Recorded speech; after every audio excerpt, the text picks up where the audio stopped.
Son las 7 de la mañana con 22 minutos, muchas gracias por seguir con nosotros y sí, ha sido uno de los temas que nos ha ocupado y nos seguirá ocupando mientras ya está la discusión instalada en el Congreso de la República, luego de esta propuesta enviada por el Poder Ejecutivo, por el propio presidente Otto Pérez Molina, para el pacto fiscal, para la reforma fiscal, bien entendida por algunos, mal recibida por otros. La discusión, insistimos, está en el Congreso de la República, pero por sobre todas las cosas, los que vivimos en este país necesitamos saber en qué consiste, cuáles son los puntos a favor, fortalezas, debilidades de esta propuesta de reforma fiscal. Por eso vamos al comentario económico con el especialista y analista Hugo Magul.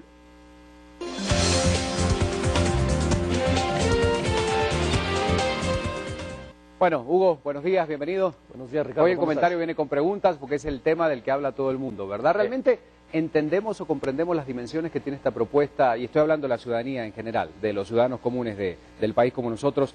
¿Entendemos lo que implica esta reforma o este pacto fiscal que está proponiendo el Ejecutivo? Me atrevería a pensar que no, por dos razones. Primero, a diferencia de otras veces, esta reforma no ha causado los sobresaltos y las discusiones que generalmente genera antes de llegar al Congreso.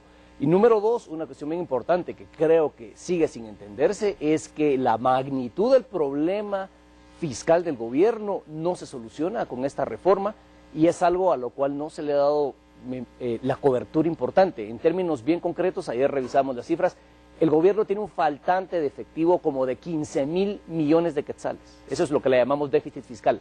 Le faltan 15.000 millones de quetzales y esta reforma, 3 años después, le daría a lo sumo menos de 5.000 millones. Ahí faltan 10.000, 15.000 este año, 12.000 el año que viene, 10.000 en el tercer año. Ese es el verdadero problema que tiene Guatemala, que esta reforma no cierra la brecha fiscal que se tiene. Muchos sectores empresariales hablaban el año pasado de ampliar la base presupuestaria. La pregunta es, ¿van a pagar más personas impuestos o los que ya pagan van a tributar más?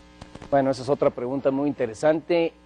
Siendo muy, pero muy concreto y hablando con lo que se conoce hasta este momento, es importante tener esto claro, porque en el Congreso se lleva una propuesta de ley y los diputados tienen la libertad de cambiarlo. No sabemos cómo va a terminar. Al día de hoy, esta propuesta lo que busca, sobre todo en lo que es impuestos sobre la renta, es hacer que paguemos más los que ya estamos pagando. Su servidor, que está en uno de los tantos regímenes del impuesto sobre la renta, tengo claro que a futuro tendré que pagar más, y lo mismo pasa con los diferentes regímenes del impuesto sobre la renta, ya sean trabajadores asalariados, ustedes que antes utilizaban la planilla y que tenían que presentarla en enero, que la acaban de presentar, esa cuestión se acabará. Los que estábamos en el régimen del 5%, ahora subirá a 6, luego a 7. En el caso de las empresas que estaban en el régimen que se llama de las ganancias, también hay cambios importantes ahí. Finalmente, me parece que es cobrarle a los que ya le estaban cobrando. Hay algunos esfuerzos de defraudación, combate a la defraudación tributaria y todo esto, pero en esencia la mayor carga es a quienes ya pagamos. Bueno, con el tema de la planilla y esta práctica común que se volvía toda una revolución a final de año, esta cultura tributaria que quizás mejoró en los últimos años, donde ya se obligaba a exigir la factura, donde el comerciante a través del número de NIT también la entregaba, ¿puede perderse? ¿Se seguirá trabajando en este tema de, insisto, generar cultura tributaria en el país, o con estas medidas podría detenerse o retroceder?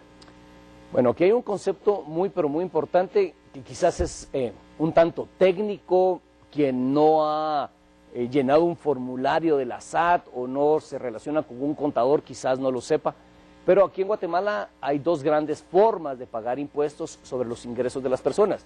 Una es un régimen donde uno paga 5% sobre el total que uno factura. Exactamente. Digamos, yo facturo 10.000, entonces pago el 5%, que en este caso serían 500 quetzales al mes. Más el 12% del IVA. Más el 12% del IVA. Y el otro régimen es un régimen donde lo que vendo le resto le resto los costos, le resto los salarios y a lo que sobra le aplico una tasa. Estos dos regímenes, uno es muy sencillo, que es el del 5%, no hay que llevar cálculos de costos, no hay que ver cálculos de gastos, simplemente cuánto facturé, 5%. Salvo a la hora del IVA, que de acuerdo a cómo uno está inscrito puede o no reconocerse algún tipo de factura. Efectivamente, el IVA tiene su propio control de costos y gastos. Claro. En el otro régimen que muchas empresas tienen, es un régimen donde uno tiene que llevar contabilidad de lo que vende y de lo que compra, y lo que compra, no todos los gastos son gastos deducibles. Por ejemplo, los hogares, las familias que tienen empresas familiares. Muchas veces el contador